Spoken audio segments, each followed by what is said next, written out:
الحمد لله رب العالمين والصلاة والسلام على سيد الأنبياء والمرسلين أما بعد أعوذ بالله من الشيطان الرجيم بسم الله الرحمن الرحيم تلك حدود الله ومن يطع الله ورسوله يدخله جنات تجري من تحتها الأنهار خالدين فيها وذلك الفوز العظيم ومن يعص الله ورسوله ويتعد حدوده يدخله نارا خالدا فيها وله عذاب مهين صدق الله العظيم قال رسول الله صلى الله عليه وسلم من فر من ميراث وارثه قطع الله ميراثه من الجنة يوم القيامة او كما قال علیہ الصلاۃ والسلام۔ حضرات محترم، اسلام کا جو معاشی نظام ہے وہ بہت ہی مبنی بر انصاف ہے کہ مال کسی ایک کے ہاتھ میں ہی نہ رہ جائے بلکہ ہر خاص و عام مال سے مستفید ہونے کا موقع رکھتا ہے۔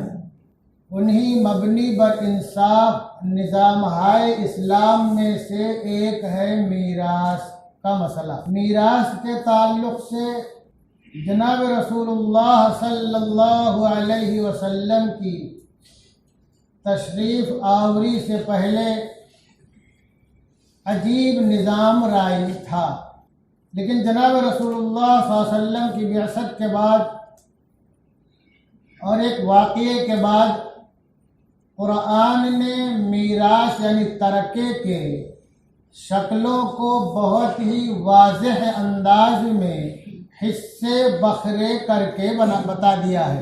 بہت ہی واضح اور کھلے لفظوں میں اللہ تبارک و تعالیٰ نے سورہ نساء کی آیت نمبر 11، 12 اور 13، 14 میں جو اس پہ عمل کرے اس کے لیے خوشخبری ہے، جو عمل نہ کرے اس کے لیے جہنم کی وعید ہے۔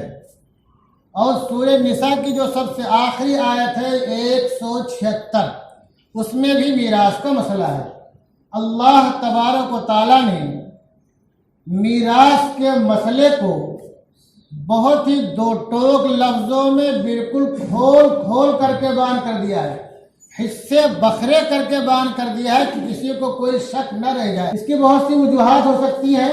سب سے بڑی وجہ تو یہ ہے کہ انسان جو ہے مال کا حریص ہوتا ہے، اور اگر ذرا سا بھی دل میں فتور پیدا ہو جائے تو سوچتا ہے سب میں ہی نکل جاؤں، ڈکار بھی نہ لوں۔ اور جناب رسول اللہ صلی اللہ علیہ وسلم سے پیشتر جو حالات تھے، اور ابھی بھی دیگر مذاہب میں حالات ہیں، کچھ مذاہب میں تو ایسا تھا کہ خالی جو پہلوٹا لڑکا، جو بڑا لڑکا ہوتا تھا، باپ کے سارے ترکے کا وہ حقدار ہوتا تھا۔ کچھ میں ایسا تھا کہ خالی بیٹوں کو حصہ ملتا تھا، بیٹیوں کو نہیں ملتا تھا، جیسا کہ اپنے بر صغیر میں رائج ہے۔ بہت ہی پرانی ریت رواج ہے کہ بیٹی گھر سے رخصت ہو گئی تو اب باپ کا دروازہ اس کے لیے بند ہے، گھر کا دروازہ بند ہے۔ خدا نخواستہ شوہر مر جائے، حادثے کا شکار ہو جائے، کسی مصیبت کا شکار ہو جائے تو ایسی بیواؤں کا کوئی 75 نہیں ہوتا ہے، اور سینکڑوں اور ہزاروں کی تعداد میں ایسی بیوائیں بہت سی پناہ گاہوں میں رہتی ہیں اور بہت کسب پرسی کی زندگی گزارتی ہیں، کیونکہ باپ کی پراپرٹی میں بیٹی کا کوئی حصہ نہیں ہے۔ اور ہم نے کیا کیا؟ ہم نے بھی وہی پرمپرا اپنا لی، وہی ریت رواج اپنا لی۔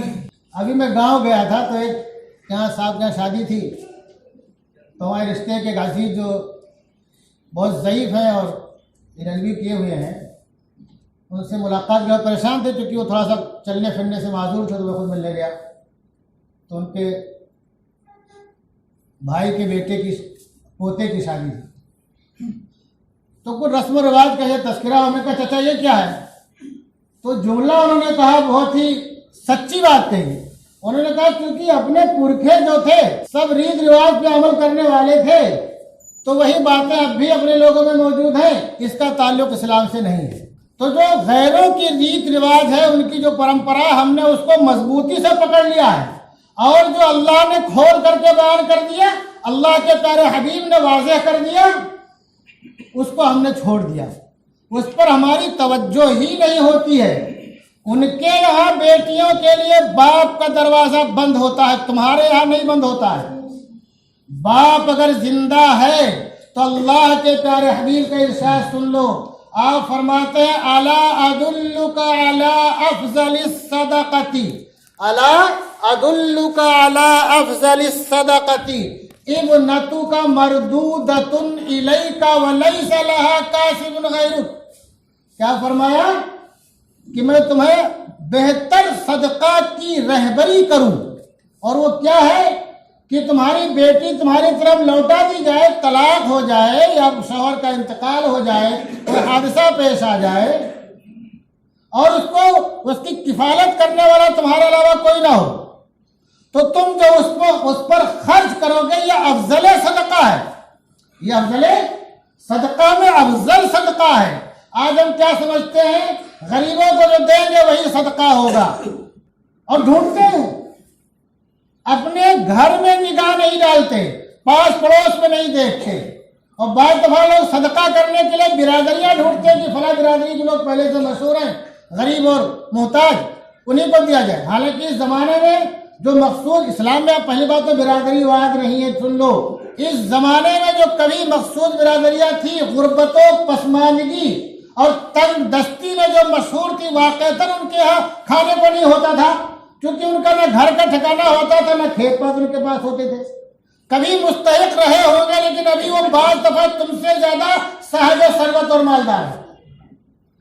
تو دروازہ ان کے یہاں بند ہے، تمہارے یہاں دروازہ بند نہیں۔ اگر تم زندہ ہو تو بیٹی کی کفالت کرو گے تو اللہ تبارک و تعالی تمہیں اس پر اجر دے گا، اور اگر تم مر گئے تو تمہارے مال میں تمہاری بیوی کا بھی حصہ ہے، ماں زندہ ہے تو اس کا بھی حصہ ہے، باپ زندہ ہے تو اس کا بھی حصہ ہے، اور بیٹیاں ہیں تو ان کا بھی حصہ ہے۔ اللہ تعالیٰ نے میں نے بتایا، نوٹ کر لو مسلمانوں، سورہ نساء کی آیت نمبر 11 اور 12 اور 176، جہاں تک میں سمجھتا ہوں اتنی تفصیل سے اللہ نے اور دیگر معاملات کو نہیں بیان کیا۔ اب اگر تم زندہ ہو، بیٹی تمہارے پاس لوٹا دی گئی، آ گئی، بیوہ ہو گئی، مطلقہ ہو گئی، کہ معاملہ پیش آ گیا، تو اس کی سیوا سہایتا کرو، اس کی دیکھ بھال کرو، دوسرے نکاح کا انتظام کرو، اللہ تمہیں اجر دے گا، اس کو اللہ کا رسول نے صدقہ فرمایا۔ اور اگر تم دنیا سے رخصت ہو گئے تو اب تمہارے بیٹوں کی ذمہ داری ہے کہ تمہارا جو مال ہے، مال سے مراد خالی کھیت پات نہیں ہے، دھیان رکھو، ماں کا لفظ اللہ نے فرمایا جو کچھ چھوڑا ہے، یہاں تک کہ اگر تم نے مرنے کے بعد تمہارا ایک جوڑا کپڑا ہے، آدھا لیٹر گھی ہے، 1 تولہ عطر ہے، تو اس میں بھی بیٹیوں کا حصہ ہے۔ یہ قابل معافی نہیں ہے۔ بہت سے، میں اس لیے تھوڑا سخت بول رہا ہوں، ہمارے بہت سے بھائی، ان کے دماغ میں یہ ہوتا ہے کہ میرا لڑکا بڑا دیندار ہے، یہ بیٹیوں کو حصہ دے دے گا، تو کیا کرتے ہیں، اپنی زندگی میں بیٹے کو نہیں لکھتے ہیں، پوتوں کو لکھ دیتے ہیں کہ پاگل ہے، گدھا ہے، یہ بھکاری ہو جائے گا، یہ تو میرے مرنے کے بعد اپنی بہنوں کو بھی حصہ دے دے گا، ہمارے پوتے کیا کریں گے۔ ایسا معاملہ ہمارے ساتھ مقدمہ آیا، ایسے بتا رہا ہوں میں۔ تو کیا کرتے ہیں، اپنی زندگی میں ساری پراپرٹی کیا کریں گے، بیٹے کے بجائے پوتوں کو لکھ دیں گے۔ اب پوتا مالک ہو گیا قانونی اعتبار سے، کیوں لکھا؟ تاکہ میرا بیٹا جو دیندار ہو گیا ہے، اب اس کو دیندار کو لوگ کیا سمجھتے ہیں، ایسے دیندار کو پاگل سمجھتے ہیں، وہ پاگل ہو گیا ہے، میرے مرنے کے بعد کیا کرے گا، بہنوں کو دے دے گا، تو اپنا کیا کھائے گا، میرے پوتے کیا کھائیں گے، میری بہو کیا کھائے گی۔ پوتوں کی فکر ہے، بیٹیوں کی فکر نہیں ہے۔ ایسا سن لو، اگر آپ نے ایسا کیا تو اللہ کے پیارے حبیب ارشاد فرماتے ہیں، من فر من میراث وارثہ، من فر من میراث وارثہ قطع اللہ میراثہ من الجنۃ یوم القیامہ۔ یہ ابن ماجہ کی روایت ہے، حدیث نمبر 2703، کہ جس نے اپنے وارث کو میراث سے محروم کیا، اور محروم کرنے کے ارادے سے سب کام کیا، ڈھونگ دھتورا کیا، تو اللہ کیا کرے گا، قیامت کے دن